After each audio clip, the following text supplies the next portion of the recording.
Hello dear students, welcome back to my channel physics SPC CBSE board 2024 का एक question. A proton with kinetic energy 1.3384 10 power minus के 14 joule moving horizontally from north to south enter a uniform magnetic field 2 milli tesla directed eastward calculate. सबसे पहले figure बनाते हैं और data लिखते हैं। मान लेते हैं हम कि ये हॉरिजेंटल प्लेन है।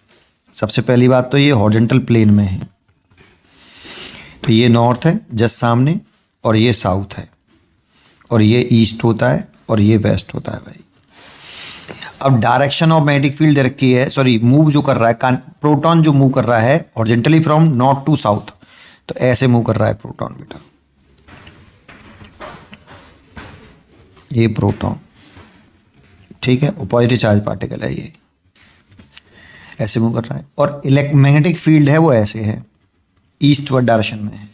B is to 2 milli Tesla, ठीक। तो वेलोसिटी और मैग्नेटिक फील्ड परपेंडिकुलर है, और ये पूरा जो है हॉरिजेंटल प्लेन में है। ये हॉरिजेंटल प्लेन हो गया, जो कॉपी का प्लेन है ना, उसी में नॉर्थ साउथ है, ध्यान रखना, ठीक है। वेलोसिटी और मैग्नेटिक फील्ड परपेंडिकुलर है। अब हम जानते हैं कि जब कोई चार्ज पार्टिकल मैग्नेटिक फील्ड में परपेंडिकुलरली मूव करता है तो उसका जो पाथ होता है वो सर्कुलर होता है। एक बात तो मैं ये जानता हूं, ठीक है। अब इसमें पहले तो पूछा है स्पीड ऑफ द प्रोटॉन कितनी है, तो स्पीड निकाल सकते हैं हम, क्योंकि क्वेश्चन में काइनेटिक एनर्जी गिवन है हमें प्रोटॉन की 1.3384 इंटू 10 की पावर माइनस के 14 जूल। तो काइनेटिक एनर्जी का फॉर्मूला लगा दो कि जो काइनेटिक एनर्जी होती है वो हाफ एम बी स्क्वायर होती है। तो 2 का मल्टीप्लाई करें और एम का डिवाइड, तो स्पीड का स्क्वायर निकल आएगा 2 kinetic energy divide by mass. Speed निकालनी है तो रूट लेना पड़ेगा, तो रूट के अंदर 2 kinetic energy divide by mass. Value put करिए, 2 काइनेटिक एनर्जी की वैल्यू 1.3384 10 की पावर माइनस के 14, और मास ऑफ प्रोटॉन हमें याद होना चाहिए बेटा। प्रोटॉन का मास 1.67 10 की पावर माइनस के 27 kg।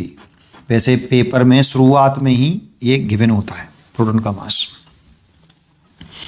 तो यहाँ लिख लेते हैं 1.67 10 की पावर माइनस के 27।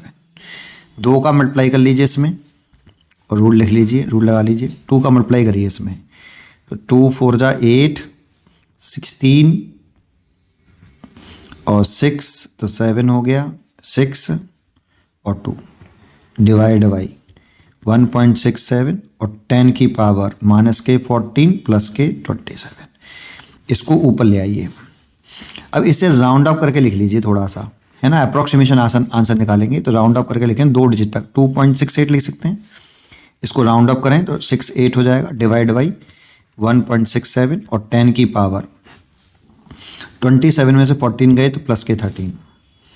अब 1 पॉइंट से पॉइंट हटा सकते हो, 167 का डिवाइड कर लीजिए 268 में, तो 1 बाद जाएगा, तो 167 लिख लीजिए, 1 0 और 1 101 बचा, पॉइंट लगाइए, 0 बढ़ा लीजिए, 6 बाद चला जाएगा, करिए 7 6 42, 2 कैरी 4 और 24 वो 36 और 4 40 कैरी 4 और 6 गन 6 और 4 10, ये आया।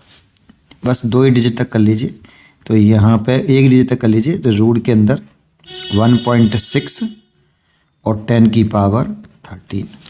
तो आप ऐसे ले सकते हो, रूट के अंदर 16 लिख लीजिए और 1 पावर कम कर लीजिए, इसमें से 12 कर लीजिए, तो ये 4 इंटू 10 की पावर 6 मीटर पर सेकंड। अच्छा, ये अप्रॉक्सीमेट निकाला है बेटा, एग्जैक्टली नहीं निकाला। एग्जैक्टली में तो कैलकुलेशन बहुत बड़ी हो जाएगी, मैंने ये अप्रॉक्सीमेशन लगा के कैलकुलेशन करी है। 4 इंटू 10 पावर 6 मीटर पर सेकंड। स्पीड तो इतनी आ गई, तो पहला वाला पार्ट हो गया कि स्पीड ऑफ प्रोटॉन निकाल लिया। दूसरा पार्ट बी कह रहा है magnitude of acceleration of the proton. तो देखो मैग्नेटिक फोर्स लग रहा है इस पर, केवल मैग्नेटिक फोर्स ऑन प्रोटॉन, तो FM is equal to QVB sine theta, theta 90 degree. यहाँ पे जो थीटा लिखते हैं वेलोसिटी और मैग्नेटिक फील्ड के बिटवीन एंगल लेते हैं। तो देखो यहाँ पे वेलोसिटी और मैग्नेटिक फील्ड परपेंडिकुलर है। जब कोई चार्ज पार्टिकल मैग्नेटिक फील्ड में मूव करता है तो उस पर मैग्नेटिक फोर्स लगता है। तो मैग्नेटिक फोर्स की वैल्यू हमारी ये होती है फॉर्मूला 90 डिग्री से ले लिया क्योंकि वेलोसिटी और magnetic field perpendicular to each other. Value put कर दीजिए, है ना। तो यहाँ पर अभी वैल्यू मत पुट करिए, पहले नेट फोर्स ये मैग्नेटिक फोर्स हो गया, इसकी जगह लिख सकते हो मास इनटू एक्सेलरेशन।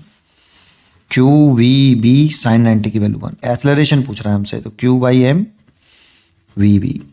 इसकी वैल्यू पूरी की पूरी हमें दे रखी है, देखो क्यू बाई एम, इसे स्पेसिफिक चार्ज बोलते हैं, है ना। क्यू बाई एम प्रोटॉन का ये दे रखा है बेटा हमें।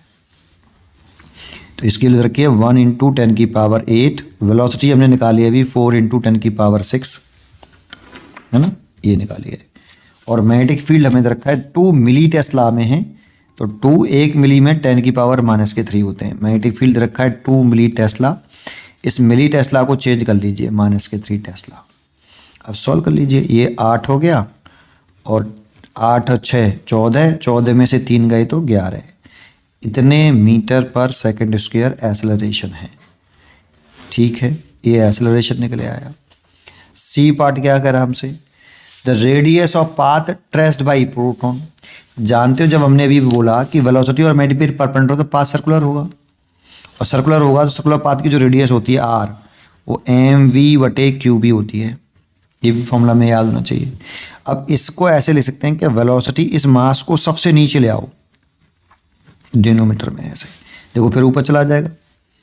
ऐसा क्यों किया, क्योंकि क्यू बाई एम हमें दे रखा है बेटा, क्यू बाई एम दे रखा है, और वेलोसिटी हमें पता ही है 4 इंटू 10 की पावर 6, और क्यू बाई एम की वैल्यू 1 इंटू 10 की पावर कितना 8, और मैग्नेटिक फील्ड 2 इंटू 10 की पावर -3, 2 से काट दिया 2 बार, तो ये 20 हो गया। और ये 8 की पावर 10 की पावर, देखो यहाँ से ये प्लस के 5 बचे 6, और ऊपर जाएगा तो ये -5। पहले नीचे +5, ऊपर ले जाएंगे तो -5, तो 20 हो गया एक तरह से। यहाँ से बचा 2 इंटू 10 की पावर 1 बचा, तो 20 मीटर। रेडियस ये सब अप्रॉक्सीमेट ही निकला है, जब मैंने वेलोसिटी ही अप्रॉक्सीमेट निकाली है तो रेडियस एक्सेलरेशन सब अप्रॉक्सीमेशन में निकाला है मैंने।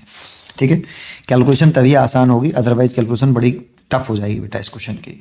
तो इस तरह से आप कर सकते हो, बिल्कुल करेक्ट आंसर है ये, कोई दिक्कत नहीं है। पढ़ते रहिए और खुश रहिए।